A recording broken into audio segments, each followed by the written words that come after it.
The Battle of Sông Bé was a major action between the National Front for the Liberation of South Vietnam and Army of the Republic of Vietnam in May 1965. Planned as a major show of force against the ARVN forces, the NLF attempted to capture the fortified capital of Phước Long Province, Sông Bé.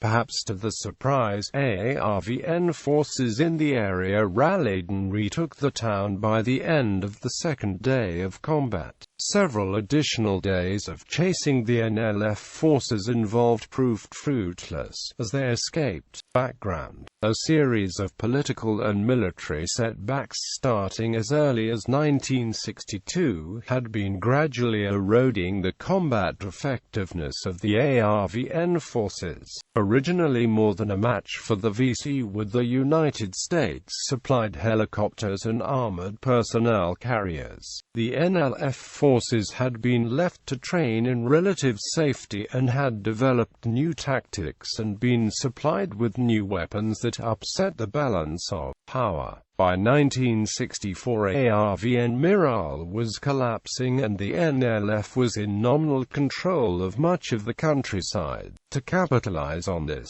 the NLF was planning ever larger operations. On April 16, 1965, the U.S. Special Forces SFB-34 detachment was sent to Sông Bé to reinforce the ARVN forces, joining an existing MACV team headquarters in the town. They set about building up a fortified area on a nearby hill and were joined by the Power Intelligence Team, 120 ARVN, and several light tanks manned by local militiamen.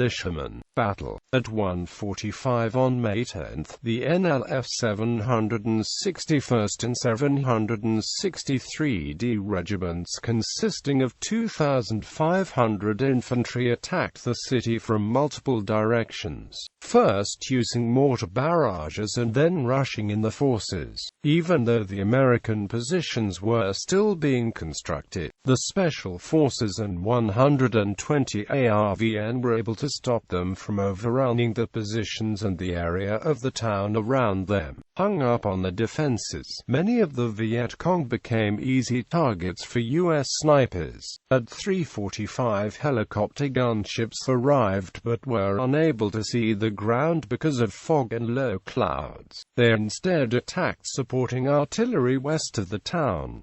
Attempts to evacuate casualties from the U.S. positions in medevacs were repeatedly driven off by 50-caliber machine guns, until these were suppressed by F-4 Phantoms using special cluster munitions.